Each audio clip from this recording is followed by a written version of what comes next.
Canada में थम नहीं रही है इस्लामोफोबिया की लहर।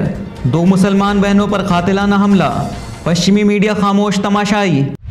कनाडा में कुछ सप्ताह पहले एक मुस्लिम परिवार को ट्रक से कुचले जाने के बाद अब वहां पर 2 मुसलमान बहनों पर चाकू से हमला किया गया है। जामे जम ऑनलाइन के अनुसार स्थानीय सूत्रों ने बताया कि कनाडा के अल्बर्टा सूबे के पश्चिम में 2 मुसलमान बहनों पर चाकू से हमला किया गया है।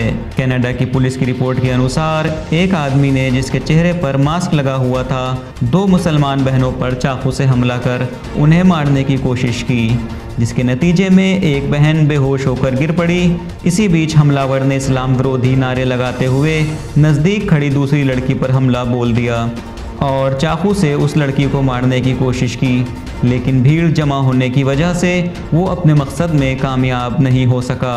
जख्मी महिला को अस्पताल में भर्ती कराया गया है। पुलिस का कहना है कि वो हमलावर को ढूंढ रही है। गौरतलब है कि कनाडा में हालिया महीनों में कई बार मुसलमानों पर हमले किए जा चुके हैं। अभी हाल ही में कनाडा में एक ट्रक चालक ने सड़क पार कर रहे एक मुस्लिम परिवार पर अपना ट्रक चढ़ा दिया था, जिसके नतीजे में 4 लोग मौके पर ही मारे गए थे। इसके अलावा चाकू से हमला करने की भी कई घटनाएं मुसलमानों के विरुद्ध कनाडा में देखने में आ चुकी हैं, लेकिन मानवाधिकार संस्थाएं और पश्चिमी मीडिया खामोश तमाशाई बनी हुई है। जुड़े रहिए विलायत न्यूज़ के साथ और ताज़ा न्यूज़ अपडेट्स पाने के लिए हमें सब्सक्राइब करना मत भूलिए।